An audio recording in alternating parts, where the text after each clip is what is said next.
நான் எனக்கென நீ நினைக்க நினைக்கு. டேய் முன்னால பாருடா. எங்கடா? அங்க பாருடா, அந்த பெட்ரோல் பங்கு கிட்ட. அடா ஆமா, ரேணு. இவன் இங்க என்னடா பண்றா? போ அவளை ஃபாலோ பண்ணி கிளம்பிட்டா பாரு. டேய் திலீப், வேணாண்டா, அம்மா திட்டுவாங்கடா. வா மேரேஜ் ஃபங்க்ஷனுக்கு போகலாம். எனக்கு அவள் தான் முக்கியம், அந்த ஃபங்க்ஷனை விட ரேணு தான் முக்கியம். எங்கே இன்னைக்கு அவளை பார்க்க முடியாமல் போயிருமோன்னு நினச்சேன். நல்ல வேலை பார்த்துட்டேன். டேய் அம்மா திட்டுவாங்கடா. ஒன்றும் திட்ட மாட்டாங்க, நீ போ, நான் பார்த்துக்கிறேன், சமாளிச்சுக்கலாம். வாசு, அதான் அவள் அம்மா அப்பா போலடா. அது அவன் சின்ன தம்பியாக இருக்கும். ஸோ அவன் ஏன் சின்ன மச்சான், நீ பெரிய மச்சான்டா. ஆமாண்டா, ஆமாம். மாப்பிள்ள ஃபஸ்ட்டு போய் ரேணுக்கிட்ட பேசு, கோயில்டா. ஸோ ப்ரப்போஸ் பண்ணால் தன்னை சிற்பாலெல்லாம் அடிக்க மாட்டாடா உன்னை. ஏண்டா நான் உனக்கு இந்த கொலவெறி, நான் அடி வாங்கியே ஆகணும் ரொம்ப ஆர்வமாக இருக்க போல. இல்லைடா சும்மா சொன்ன மச்சான், போ ப்ரப்போஸ் பண்ணு நீ ஃபஸ்ட்டு. இல்லைடா இப்போ வேண்டாம், அதுக்கான டைம் வரல, வரும்போது ப்ரப்போஸ் பண்ணுறேன். டேய் நீ ஒன்றும் சொல்ல வேணாம், நானே சொல்கிறேன் அவகிட்ட. டேய் நில்லுடா, ஏன் லவ்வை நான் தான் அவகிட்ட சொல்லுவேன், வேறு யாரும் சொல்லக்கூடாது. அப்புறம் நான் மனுஷனாக இருக்க மாட்டேன். என் ஃபீலிங்ஸ் அவகிட்ட நானாக சொல்லி தான் புரிஞ்சுக்கணும். எப்படி நான் ப்ரப்போஸ் பண்ணாலும் அவள் அக்செப்ட் பண்ண மாட்டா. இப்போ சொன்னால் புரிஞ்சுக்கோ, கொஞ்ச நாள் போகட்டும். நானே டேரெக்டாக அவள் வீட்டுக்கு போய் பேசலாம். ஃபஸ்ட்டு அவள் பேரண்ட்ஸ் கிட்ட பேசணும், அவங்களுக்கு என்ன பிடிக்கணும், அப்புறம் தான் ரேணுகிட்ட பேசணும். அவளுக்கு என்ன பிடிக்கணுமா இல்லை என்ற டவுட்டு தான். பட் கண்டிப்பாக நான் என் லவ் அவகிட்ட எக்ஸ்பிரஸ் பண்ணுவேன். அவள் எல்லாமே என்னால் இருக்க முடியாதுடா. அவன் என் லவ்வை அக்செப்ட் பண்ணணும்னு வேண்டிக்கோ. அடே உனக்கு எப்போ சொல்லணும்னு தோணுதோ அப்போ சொல்லு. ஆனால் அப்போ அவன் ரேணுவாக இருக்க மாட்டான். நீ சொல்கிறதுக்கு அவள் வேறு எவனையாவது கல்யாணம் பண்ணி தூக்கிட்டு போயிடுவான் போல. அப்புறம் என்கிட்ட வந்து அழாத சொல்லிட்டேன். வாசு இப்படிலாம் பேசாதடா. அவன் ஏன் ரேணு, அவள் இல்லாத லைஃபை என்னால் நினச்சி கூட பார்க்க முடியாது. அவன் என் ஒய்ஃப்டா. கல்யாணம்னு ஒன்று பண்ணால் அது அவள் கூட தான். இல்லைனா நான் இப்படி இருந்துட்டு போகிறேன். வேறு எந்த பொண்ணுக்கும் என் லைஃப்பில் இடமில்லை. சாரிடா, ஏதோ கோவத்தில் பேசிட்டேன். வா போகலாம். அப்பா இன்னைக்கு உங்கள் 2 பேருக்கும் ஆனிவர்சரி. ஸோ ஃபஸ்ட்டு கோவில், அப்புறமா நம்ம வேறு எங்கேயாவது போகலாம். ஓகே சரிம்மா, உன் இஷ்டப்படியே செய்வோம். அப்போது எங்கள் இஷ்டம்லாம் இங்கே நடக்காதப்பா. டேய் பேசாமல் இருடா, கோயிலையும் வந்து எல்லாத்தையும் வம்பிழுக்காத. அங்கே பாரு வாசு, என் ரேணு என் ஃபேமிலி கூட இவ்வளோ கம்ஃபர்டபுளாக ஃபீல் பண்ணணும்டா. அவள் என் கிங்டமில் குயின் மாதிரி பார்த்துக்கணும். எல்லாமே அவளுக்கு பிடிச்ச மாதிரி இருக்கணும். அவளுக்கு ஒரு குறையும் இல்லாமல் பார்த்துக்கணும். அவள் கண்ணை இமைக்கிற நொடியில் அவளுக்கு என்ன வேணுமோ அதெல்லாம் நான் செய்யணும். இதாண்டா என் ஆசை. ஏண்டா உனக்கு இவ்வளோ மெச்சூரிட்டி வந்துருச்சாடா? அதுவும் இல்லாமல் உனக்கு அவன் மேலே இவ்வளோ லவ் வச்சிருக்கியா? அவன் மேலே பைத்தியமாக இருக்கடா நீனு. உன்னை பார்க்கவே எனக்கு புதுசாக இருக்குடா. அதை விடு மச்சான், அவளுக்கு ஒரு நாள் தெரிய வரும்போது அதே எனக்கு போதும். சரி அவங்கெல்லாம் கிளம்பிட்டாங்க போல, வா நம்ம போகலாம். மேரேஜுக்கு போகணும், இல்லைனா அம்மா அப்பா அவ்வளோதான் வெளுத்துட்டுருவாங்க நம்மளை. டேய் உங்களுக்கு வரத்துக்கு இவ்வளோ நேரமாடா? அம்மா அது ஒரே டிராஃபிக் ஜாம்மா, அதான் லேட் ஆச்சு. போய் சொல்லாதீங்கடா, வர வர நீங்கள் 2 பேருமே சரியில்லை. நீங்கள் பண்ணுற எதுவும் எனக்கு பிடிக்கல. அம்மா சாரிம்மா. என்னமோ பண்ணுங்க, கல்யாணம்லாம் முடிஞ்சிருச்சு. வாங்க போகலாம். டேஸ் இப்படியே போயிட்டு இருந்துச்சு. ரெயினுக்கு ஃபைனல் எக்ஸாம் ஸ்டார்ட் ஆச்சு. அதான் நாங்கள் அவங்க காலேஜ் நோட்டீஸ் போர்டில் பார்த்து தான் அவளுக்கு எக்ஸாம்னே தெரிஞ்சிச்சு. திலீப்புக்கு அப்போ எதுவும் தோணலை. ரேணு எக்ஸாம் நல்லா எழுதணும் மட்டும் டெய்லி ப்ரே பண்ணுவான். அவன் எக்ஸாம் டைம் கூட அவ்வளோ ப்ரே பண்ணி நான் பார்த்ததே இல்லை. உங்கள் லாஸ்ட் எக்ஸாம் அன்றைக்கி நானும் அவனும் ரேணு பார்க்க வந்தோம். பட் காலேஜில் யாரும் இல்லை. அப்போ தான் தெரிஞ்சது நாங்கள் லாஸ்ட் எக்ஸாம் நினச்சதுக்கு முன்னாலேயே எக்ஸாம் அவங்களுக்கு முடிஞ்சிருச்சுன்னு. திலீப் ரொம்ப அப்செட் ஆகிட்டான். அப்போ தான் அவனால் உணர முடிஞ்சது ரேணுக்கு காலேஜ் முடிஞ்சு போச்சு, இனி அவளை பார்க்கவே முடியாதுன்னு. இனி என் ரேணுவை எப்படி பார்க்குறதுன்னு ஒரே அழுக புலம்பிட்டே இருந்தான். ரொம்ப ஃபீல் பண்ணான். அவனை எப்படி சமாதானப்படுத்துறதுன்னு எனக்கே தெரியல. அவ்வளோ அழுதான். இனி என் ரேணுவை எப்படி பார்க்குறது புலம்பிட்டே இருந்தான். எப்போவுமே அவளை பார்க்காம ஒரு செகண்டு கூட நரக மாதிரி இருக்குடான்னு சொல்லுவான். எனக்கு ரொம்ப கஷ்டமாக இருக்கும். பட் என்னால் முடிஞ்ச அளவுக்கு ரேணுவை தேட ட்ரை பண்ணேன். பட் முடியலை. அப்போ எனக்கு தோணுச்சு, இப்போ ரவியும் சுஹானாவும் இருந்தால் திலீப்பை இப்படி இருக்கவே விட்டுருக்க மாட்டாங்கன்னு. என்னால் அவனை சமாதானம் பண்ண முடியல. பைத்தியம் முடிச்ச மாதிரி இருந்தான். அந்த 2 மந்த்ஸும் நாங்கள் எவ்ரி சண்டே அந்த காஃபி ஷாப் போயிட்டு வருவோம். பட் ரேணு வந்ததே இல்லை. அவனோட லாஸ்ட் டே ஆஃப் இன்டர்ன்ஷிப் அன்றைக்கி ஈவினிங் ரொம்ப ஹாப்பியாக துள்ளி குதிச்சு அம்மா அப்பா வாசுன்னு கத்திக்கிட்டே வீட்டுக்கு வந்தான். அவன் கற்றுக்கு ஃபஸ்ட்டு நாங்கள்லாம் பதறிட்டோம். ஆனால் அதுக்கப்புறம் தான் அவனுக்கு புரிஞ்சுது. அம்மா அப்பா வாசு. டே ஏன்டா, என்னடா ஆச்சு, எதுக்குடா இப்படி கத்துற?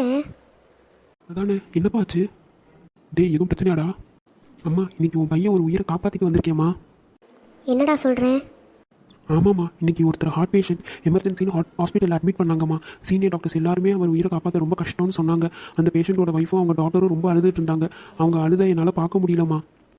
அப்புறம் நான் போய் டாக்டர்கிட்ட ஒரே ஒரு சான்ஸ் கேட்டேன். என் சீனியர் டாக்டர்ஸ் கிட்ட சொன்னால் நான் இந்த ஆப்ரேஷன் பண்ணுறேன்னு. அவங்க இல்லை, நீ இப்போ தான் இன்டர்ன்ஷிப் முடிச்சிருக்க, நீ ஆப்ரேஷன் பண்ணி ஏதாவது ஆயிடுச்சுன்னா நாங்கள் ரிஸ்க் எடுக்க விரும்பலை அப்படின்னு அவர் அப்படியே அவரை காப்பாற்ற முடியாதுன்னு சொன்னாங்க. நான் சொன்னேன், எப்படியும் சாக தானே போகிறாரு, அது உங்கள் கையால் செத்தா என்ன இல்லை என் கையால் செத்தா என்ன, ரெண்டும் ஒன்று தானே சார்னு. அப்புறம் எங்கள் ஹாஸ்பிட்டல் டீன் வந்து சொன்னார், திலீப் இப்படி ஸ்டூடெண்ட்ஸ்லாம் ஆப்ரேஷன் பண்ண அலோவ் பண்ண முடியாது, அதுவும் இது மேஜர் ஆப்ரேஷன். நான் சார் ப்ளீஸ் சார் ட்ரை பண்ணி பார்க்குறேன்னு சொன்னேன். ட்ரஸ்ட் மீன்னு கெஞ்சி பார்த்தேன். அப்புறம் ஓகே நீ கோல்டு மெடல் ஸ்டூடெண்ட், ஸோ அதனால ஒத்துக்கிறேன்னு ஒத்துக்கிட்டாரு. நானும் ஃபஸ்ட்டு ரொம்ப பயந்துதாம்மா ஆப்ரேஷன் தேட்டருக்குள்ளே போனேன். ஆனால் என் சீனியர்ஸ் இப்போ டீன் எல்லாருமே என் கூட இருந்தாங்க. But I did it. அவர் உயிரை நான் காப்பாற்றிட்டேம்மா. நான் ஜஸ்ட் ஆப்ரேஷன் முடிச்சு அவர் ஹார்ட்டை ப்ரெஸ் தான் பண்ணேன். உண்மையாக அவர் ஹார்ட் பீட் நார்மல் ஆகிடுச்சு. அண்ட் அவர் பல்ஸ் கூட நான் என்னால் நம்பவே முடியலம்மா. Medical miracle. நான் ஆப்ரேஷன் முடிச்சதும் டாக்டர் டீன்ஸ் எல்லாரும் என்னை அவ்வளோ பாராட்டு புகழ்ந்து தள்ளிட்டாங்க எல்லாருக்கும் முன்னாடியும். அண்ட் அந்த பொண்ணு அவங்க ஒய்ஃபு டாக்டர்லாம் அவ்வளோ ஹாப்பி ஆகிட்டாங்கம்மா. I am proud of you Dilip. Dilip, எனக்கு என்ன சொல்கிறதுனே தெரியல. ரொம்ப ப்ரௌடாக இருக்குடா. ஒரு ஃபேமிலி அழுகுறதை பார்க்க முடியாமல் நீ ரிஸ்க் எடுத்ததில்ல, அது போதும்டா. Love you my son. அம்மா, அந்த பேஷண்ட்டோட ஒய்ஃப் என் காலில் விழுந்தாங்கம்மா. எனக்கு ஒரு மாதிரி ஆயிடுச்சு. அவங்க டாக்டரும் ரொம்ப தேங்க்ஸ் அண்ணா அப்படின்னு சொன்னாம்மா. எனக்கு ரொம்ப ஹாப்பியாக இருந்துச்சு அவங்க சிரிக்கும் போது. அண்ட் அவங்க ஹாஸ்பிட்டல் செலவெல்லாம் நானே பே பண்ணிட்டேம்மா. பாவம் கஷ்டப்படுற ஃபேமிலி போலம்மா. அதான் எனக்கு என்ன சொல்கிறதுன்னே தெரியலடா. என் பையன் எவ்வளோ ரெஸ்பான்சிபிளாக இருக்கான், இவ்வளோ இறக்க குணம் உள்ளவனை இருக்கணும்னு நினைக்கும் போது ஐ எம் ஃபீலிங் ஹாப்பிடா. So happy for you. இப்போ தான் நீ என் பையன் சொல்லிக்க ரொம்ப ப்ரௌடாக இருக்குடா. காசை மதிக்காமல் மனுஷங்க மதிச்ச பாரு. That's my son. ஆஹா, டேய் வாசு, என்னடா ஒன்றுமே பேசாமல் இருக்க? இல்லைடா, ஹாப்பினஸில் என்ன பேசுறதுன்னே தெரில. நீ சிரிச்சே ரொம்ப நாள் கழிச்சு இன்றைக்கி தாண்டா பார்க்குறேன். அட போடா லூஸு. நீங்கள் 2 பேரும் இதே மாதிரி கடைசி வரைக்கும் இருக்கணும். அதான் எங்கள் 2 பேர்த்தோட ஆசை. இருப்போம்மா, நாங்கள் 2 பேரும் என்றைக்குமே ஒத்துமையாக இருப்போம். நீங்கள் எங்களை நினச்சி கவலைப்படாதீங்க. வாசு என் உயிருமா. சரிப்பா, போங்க போய் ஃப்ரெஷ் ஆகு. அம்மா காஃபி போட்டு வருவோம். போ. சரிப்பா. டேய், நான் போய் ஃப்ரெஷ்ஷாக ரூமுக்கு வாடா. சரிடா. டேய், என்னடா இன்னைக்கு ரேணுக்கு பர்த்டேடா. போன இயர்னா நான் அவளை இன்னைக்கு தாண்டா பார்த்தேன். பட் இப்போ அவள் எங்கே இருக்கான்னு கூட தெரியலடா. எனக்கு ரேணுவை பார்க்கணும் போல இருக்குடா. டேய், அதுக்கு ஏன்டா அழுகுற? உனக்கு தான் தெரியும்ல, இன்னைக்கு இந்த ஆப்ரேஷன் கூட நான் ரேணு சொல்லி தான் பண்ணேன். அவள் தான் உன்னால் முடியும் திலீப்பால் முடியும், அவர் உயிர் காப்பாற்றுன்னு அவள் சொன்ன மாதிரியே இருந்துச்சுடா. அதான் நான் அவ்வளோ தைரியமாக பண்ணேன். இன்றைக்கி என்ன எல்லாரும் பாராட்டுறாங்கடா. ஆனால் ரேணு அவள் இல்லை. பட் என்னால் இதெல்லாம் அவள் கூட ஷேர் பண்ண முடியலடா வாசு. டேய் திலீப், காம் டவுன். ஃபஸ்ட்டு நீ ஃப்ரெஷ் ஆகிட்டு வா, நம்ம எங்கேயாவது போகலாம். இல்லைடா, நான் வரல. நான் சொன்னால் கேட்க மாட்டேன், அப்படி தானே? அப்படி இல்லைடா, நீ சொல்லி நான் எதை கேட்காம இருந்திருக்கேன்.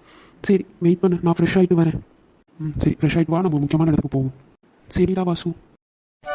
ஆமாம், என்ன அதிசயம், எப்போவுமே பைக்கில் போகலாமா? நீ கார் எடுத்துட்ட? இல்லை வாசு, அது நான் வீட்டுக்கு வரும்போதே பைக் பஞ்சர்ரா. நானே தள்ளிட்டு தான் வந்தேன். ஸோ அதான் காரில் போகிறோம். சரி, எங்கேடா போகணும்? வேறு எங்கே? நம்ம எப்பவும் போகிற காஃபி ஷாப் தான். அங்கேயா? அங்கே வேண்டாம் வாசு, ப்ளீஸ். நான் சொல்கிறத மட்டும் செய், சரியா? போ. ஐயோ வாசு, புது கார் இருக்குடா. யாருக்கு இருக்குடா தெரியல. இருடா, கேட்டுட்டு வரேன் நான் வேணா. டேய், அதான் யாரும் இல்லை. சும்மா இருடா, நீ வேறு. யாருக்குள்ள காரோ அவங்க காசு கேட்டால் கூட கொடுத்துட்றான். பட் எல்லாருனாலும் இன்சல்ட் பண்ணிட்டு அவ்வளோதான். வேண்டாம் விடு. நீ ஃபஸ்ட்டு வா, காரை வேறு இடத்துல பார்க் பண்ணடா ஃபஸ்ட்டு. ஐயோ வாசு, வேணாண்டா, சொல்லிடலாம்டா. நியூ காரா, அதுவும் கிஃப்டட் கார் போல. பாரு, அது பேக் சைடு டேட் கிஃப்ட்னு எழுதியிருக்காங்க. ஐயோ, தெரியாமல் இடிச்சிட்டேன்டா.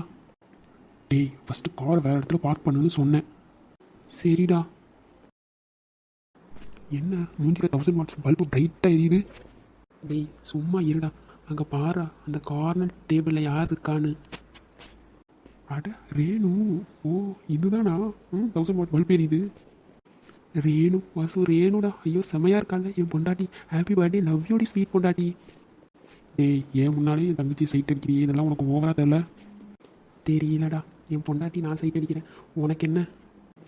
ஏய் பேசாம இருடா. இந்த ரியாக்ஷனை மாற்றுடா, சகிக்கலை. உனக்கு போகாம வாசு, ஏறேனும் ஒரு தடவை கூட என்னை திரும்பி கூட பார்க்க மாட்டாடா. ஒன்று மட்டும் இல்லை, என் தங்கச்சி யாரையுமே பார்க்க மாட்டான். சரியான கல்லெஞ்சி காரிடா அவன் தங்கச்சி. ஃபஸ்ட்டு நீ என்ன பார்த்து பேசுடா. டேய் சகிக்கலை. அவள் கல்லெஞ்ச திலீப்பா, நீ தான் அவளை மாற்றணும். ஸோ போய் இப்போயாவது ப்ரப்போஸ் பண்ணுடா. டேய் போடா, நீ வேறு எப்போ பார்த்தாலும் இதே சொல்லிட்டு இருக்க. நீ திருந்தவே மாட்டடா. இப்படி அவளை தூரத்தில் இருந்து பார்த்தே லவ் பண்ணு. கண்டிப்பாக முழுக்க இப்படி தான் இருக்க போகிற நீ. டேய் கொஞ்ச நேரம் சும்மா இருக்கியா? 2 மந்த்ஸ் கழிச்சு இன்றைக்கி தான் நான் ரேணுவை பார்க்குறேன். கொஞ்ச நேரம் ரசிக்க விட. ஐயோ ராமா, பல்ல காட்டாது, சகிக்கலை. அவன் எங்கேயாவது பார்த்து பயந்துட போகிறான். போட்டாங்க. சரி ராகவ், போகலாமா? சரி ரேணு, வா போகலாம். டேய் வாடா போகலாம். இருடா, பில் பே பண்ணிட்டு வரேன். சீக்கிரம் வாடா. இன்றைக்கி அவன் வீடு எங்கே இருக்குன்னு கண்டுபிடிச்சே ஆகணும். இதுக்கு மேலே என்னால் அவளை பார்க்காம இருக்க முடியாது. சரி இரு வரேன், வா போகலாம். மேனேஜர் எதுக்குடா இவ இப்படி கத்துறா? யார் கார் அது? எனக்கு இப்போயே தெரிஞ்சாகணும். Ma'am wait ma'am, just a minute, நான் பார்த்து சொல்கிறேன். எனக்கு இப்போவே நீங்கள் சொல்லி ஆகணும். மேம் அது இதோ அங்கே இருக்காரே அந்த பையன் ஃபேமிலியோட, அவங்க காரு மேம். டிஷ். இவன் எதுக்குடா இப்போ அந்த பையனை அடிச்சா? டேய் கொஞ்ச நேரம் சும்மா இருடா, என்ன நடக்குதுன்னே தெரில.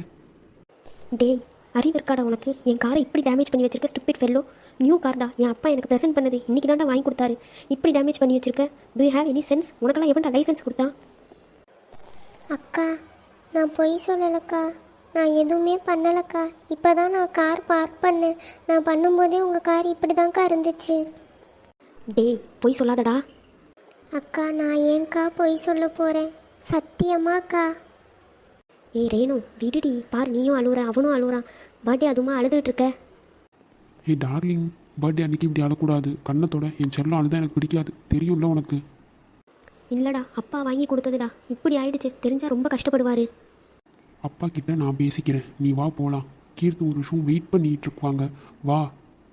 ரேணு ப்ளீஸ் அழாதடி, வா போகலாம். ராகவ், நீ கார் ஸ்டார்ட் பண்ணு. ரேணு, கார் கீ அவன் கிட்ட கொடு. ம், சரி.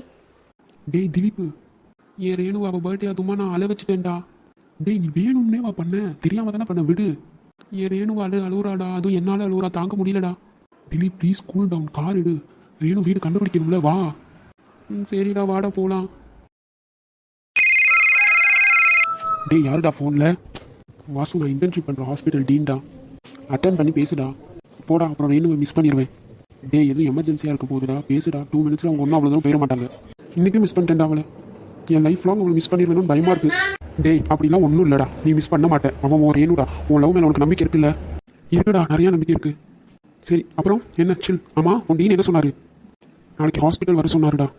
சரி, போயிட்டு வா, வந்துட்டு என்னன்னு சொல்லு. ம். டேய், மூஞ்ச மாத்துடா. ம், சரிடா. எங்கே போனா இவன்? காலையிலே காணும். சரி, ஹாலில் போய் அப்பா அம்மாட்ட கேட்டு பார்ப்போம்.